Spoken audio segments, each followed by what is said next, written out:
Tossing Grenades at Windmills podcast. Welcome to the Tossing Grenades at Windmills podcast. I'm T.C. Ricks, and this is the next in a series I'm calling 11 Fixes for a Broken Everything. For those of you not aware, there has been a gap in time in the podcast for a number of reasons, most of which I have had some difficulty with my sound equipment. As you know, that happens from time to time. I have found a temporary replacement, which is not perfect, but will have to do. The date is the 14th of November, 2019. And today we had yet another shooting. And we will continue to have more shootings because we have open systemic failure in every institution in our country, and at this point, nearly every country in the world. There are many underlying causes for this, too many for me to go into, but I will focus on three. The first is the refusal of the majority of gatekeepers and arbiters of culture to acknowledge toxicity when they see it. Let me be more specific and a bit blunt.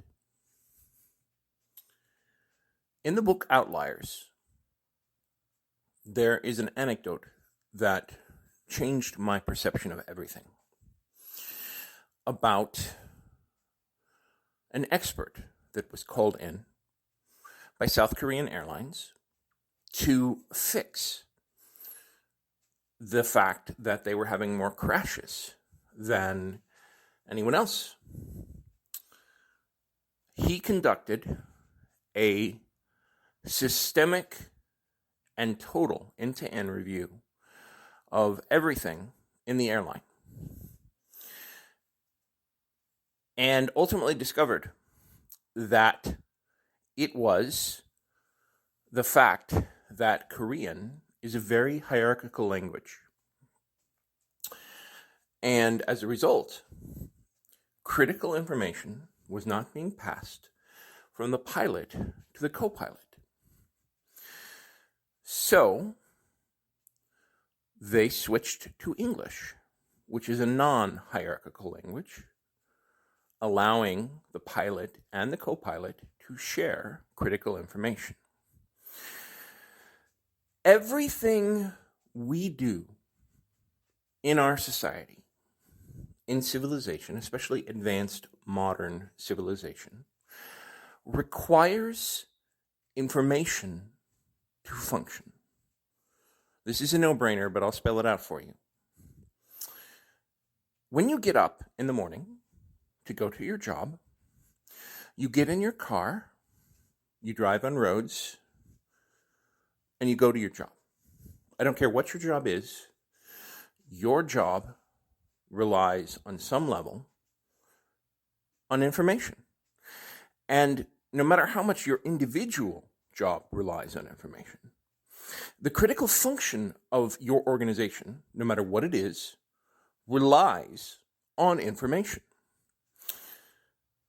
Every institution, every human organization relies on information. The more complex it is, the more important information is. The lesson of the Korean Airlines flight is that culture can be shaped. Languages have been invented. Think about this. Klingon, Elvish, Esperanto, Dothraki, many fictional and a few real languages have literally been created out of thin air. In the book 1984, he goes to great lengths to talk about how the oppressive world government shapes language to oppress the culture. Certain words are literally removed from language. So we know that we can shape and control our culture. Second, and I'll get back to what that means in a second, but the second critical piece of information here is that human beings have certain biological behaviors that are built into them. Our rational minds are very powerful, but we are a combination of our culture and our biology. To ignore that is to invite peril. Your genetics does not control who you are, but it does cause certain predispositions. More importantly, most important of all, is that there are certain biological impulses that are in nearly every human being. The book Snakes in Suits talks about high-functioning psychopaths who use a series of techniques developed as an evolutionary survival mechanism that is the antithesis of the rest of the species to lie, cheat, and steal to reproduce with as many people as possible. Yes, there are female psychopaths, but the reason that this genetic trait is still with us, the reason that there are people among us who have no empathy, who have no hesitation, no guilt, no remorse for anything they do, is because it provides them an evolutionary advantage. They're not a separate species. They're a symbiotic species that looks just like us and is essentially part of us. They live among us. You can't recognize them until it's too late. And they are not just criminals in the prisons. They know their own when they see them. They walk among us. They recognize their own and promote their own. There are some obvious areas where we know that this happens. Everyone knows that this happens. Wall Street. Think about the stereotype of your typical Wall Street banker. Amoral, greedy, loves to take risks, uses people. Where else do we know this pattern? The dark lords of Silicon Valley move fast and break things. They don't care what their technology does. There are many places where we know psychopaths congregate and have commandeered the institutions that allow us to function. I spoke earlier in an earlier episode about the dangers of centrism. Centrists have enabled psychopaths to jam the information system so that many people are not able to tell the difference between one side or the other. And even when they know the right side, are easily deceived by slick, dangerous lies. And this is the third thing, and the most important. This cannot be fought by an inspirational leader. There is no one person with enough charisma or enough gravitas or enough vision to be the person to bring us together to accomplish this. Pick your favorite hero. They have fought to make the world a better place.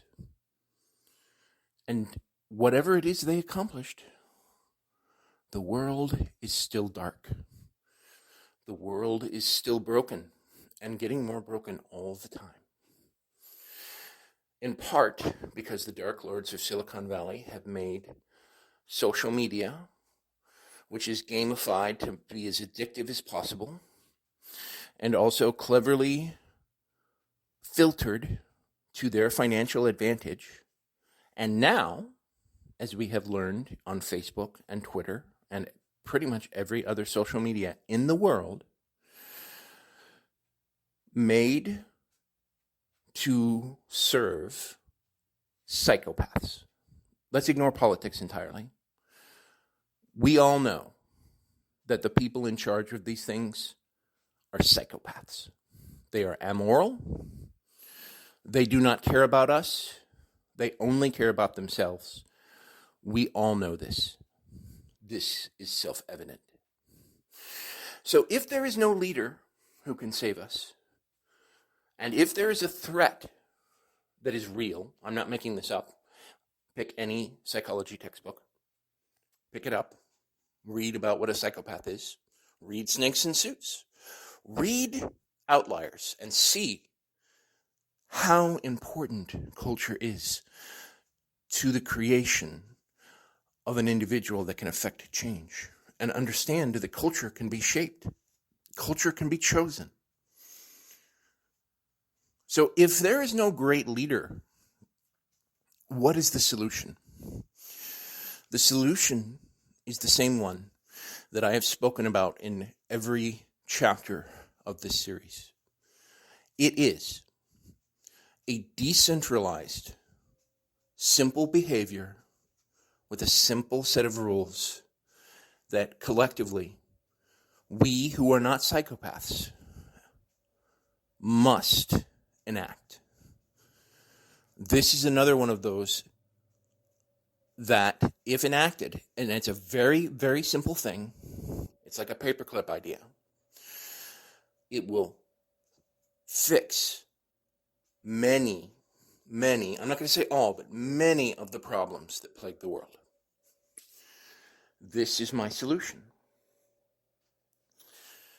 If you have power of any kind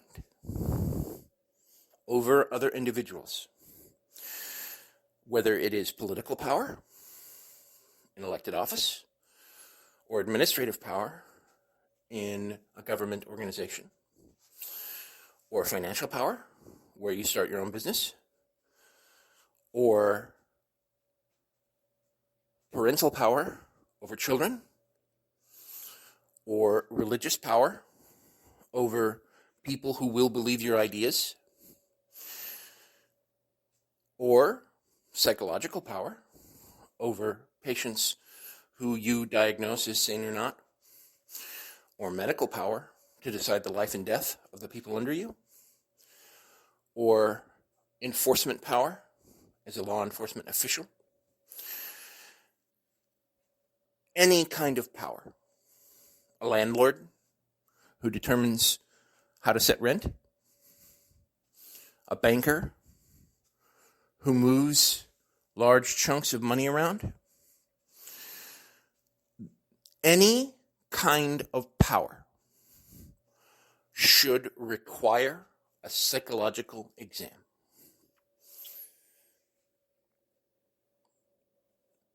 The libertarians and the psychopaths will argue that this is impossible. They will argue that who controls the test? Any system can be gamed. Any system is not perfect. All things in life require choice. Anything worth having requires risk. Risk analysis is the simple choice of understanding the risks and choosing the most appropriate risk based on what you understand.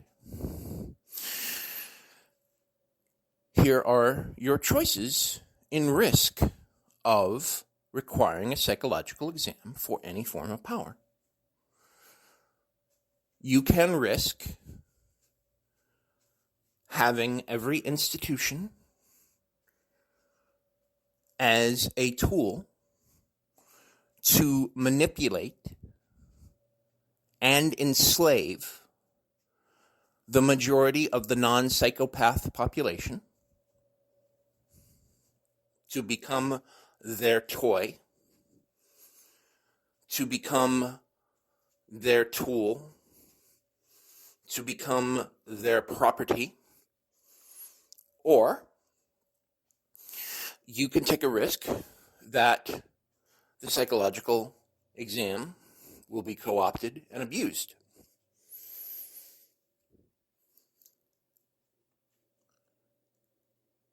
We have system failure right now.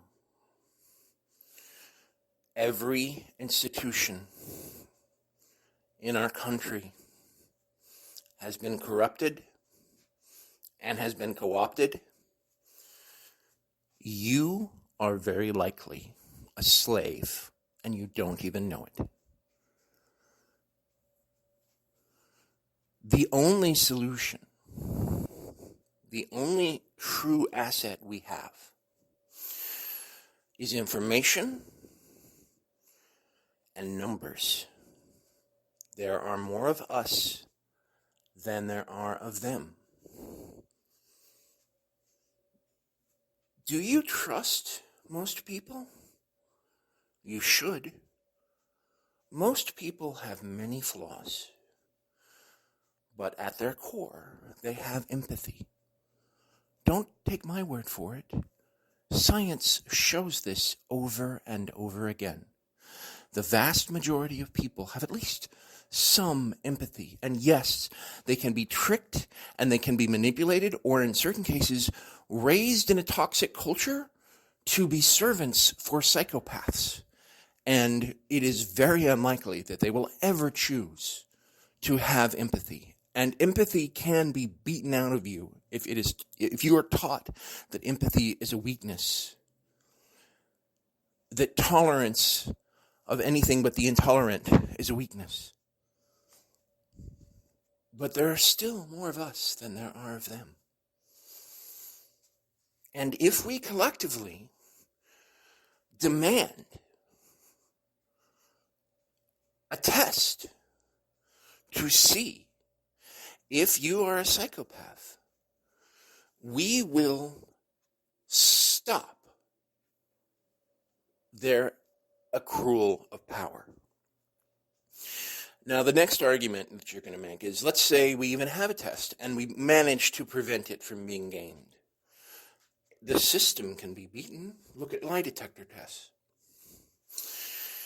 First of all, any test that is properly designed is routinely upgraded and improved with technological advances such as AI and our understanding of the human mind.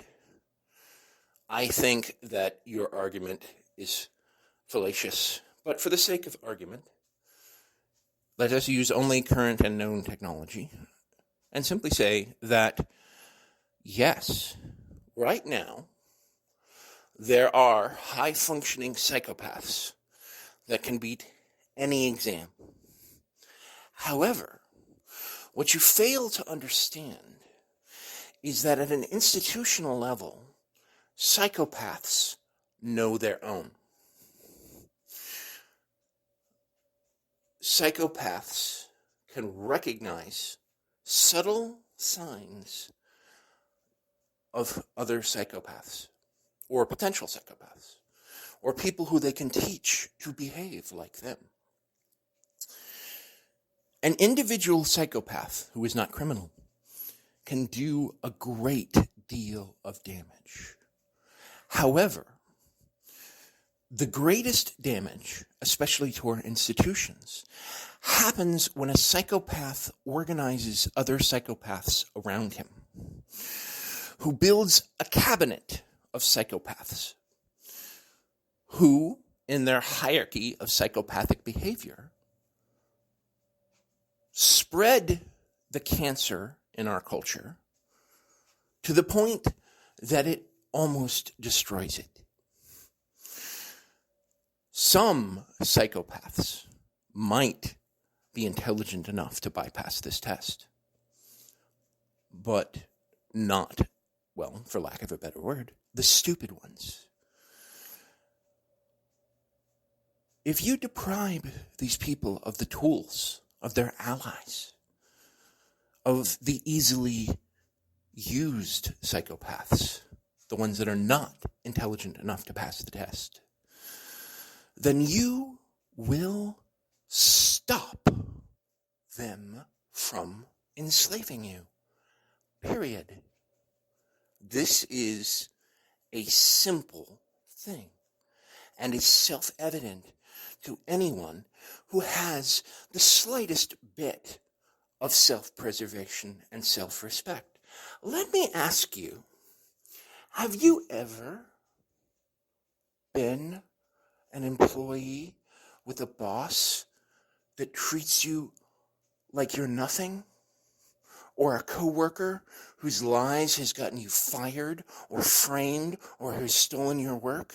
Have you had a teacher who abused you emotionally or physically or sexually, or a coach? Did you have a parent that treated you like you were nothing, who should never have been allowed to raise a child? A pastor? A banker who ruined your town? If you are listening to this and you are not a psychopath, I guarantee you, especially if you read Snakes in Suits, you will recognize their behavior. And you might not see the snakes in suits around you, but you will surely see the damage of the ones who have shed their suit and gone on to the next skin. You will see their damage because it is all around us and in the news every day, including today. So you have a choice. You can continue to allow centrists and incrementalists to allow psychopaths to rule us, or you can demand that they step down, run for office, or help others run for office, who, among other things, demand that all positions of power require a psychological exam. And it doesn't have to be everything. Sometimes incremental change is the only way to get things done. Let's start with cops.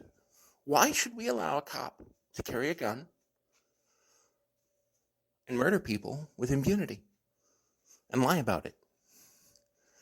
We should have no psychopaths as cops. Don't listen to those who worship cops. Just listen to your own common sense. Prosecutors should not be allowed to be psychopaths. Judges should not be psychopaths. Your senator, your president should be required to take a psychological exam. This is not rocket science, folks. It's just that simple. We have psychological exams. They work. They can be beaten, but you can catch a lot of them.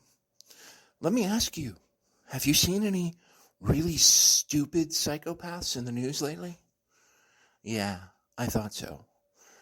They're everywhere.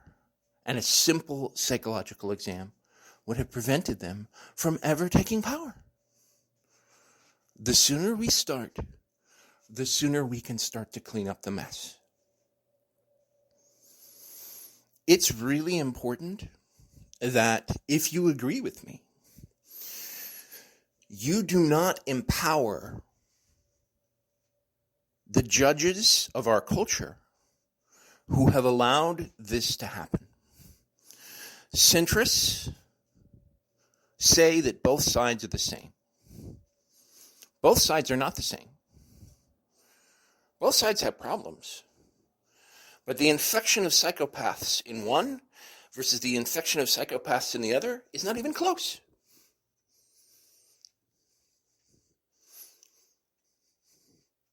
This isn't about ideology.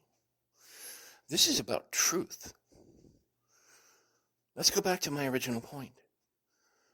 Everything around you, everything on the internet, everything you have ever learned, everything you do every day depends on accurate and important information. And the more they are allowed to lie, which is what psychopaths do, they lie, they cheat, they steal, they kill, the more their lies are allowed to infect our culture, the more we will continue to suffer. Centrists enable psychopaths. This is a fact. Someone is to blame for the chaos that infects our society. We have always had psychopaths, but we have never had centrists so determined to allow them to do what they do, to preach the gospel of moral ambiguity, where there is no such thing as good or evil, where they lie or they allow others to lie, because very often these centrists profit from the psychopaths. How many talking heads do you see on the news right now that say both sides are the same, that have a paid platform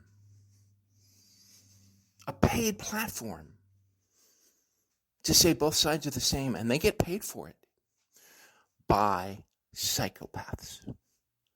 The mainstream media is not the biggest problem, but we all know that it has problems, and we all know that they tell some lies. And the psychopaths try to confuse you by saying that their infected psychopath media is the real truth. But the truth is, what they really want is they want you to not know who to trust. Because when we don't trust each other, we can be divided. We can be conquered. And I hear the semantic Democrat shouting in the back, "Aren't I dividing us?" We're already divided, friend. Look around you. I choose the side that lies the least. I choose the side that wants to help people, not because they don't have problems, and frankly, not because they're competent. It's because I've had enough of the psychopaths. Don't take my word for it.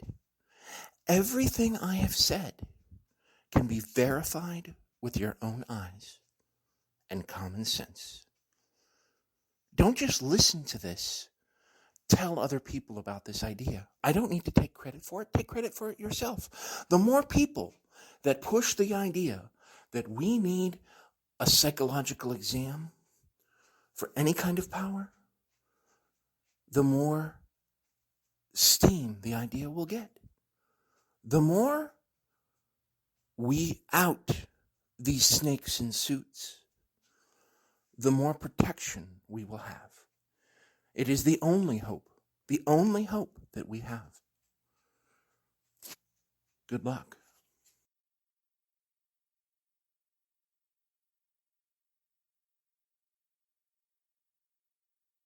This has been the Tossing Grenades at Windmills podcast. Buy my book, Have Name Will Travel, available in many markets, including at Amazon.com. Copyright 2019. Red Anvil Amalgamated, LLC. To fight the forces of evil!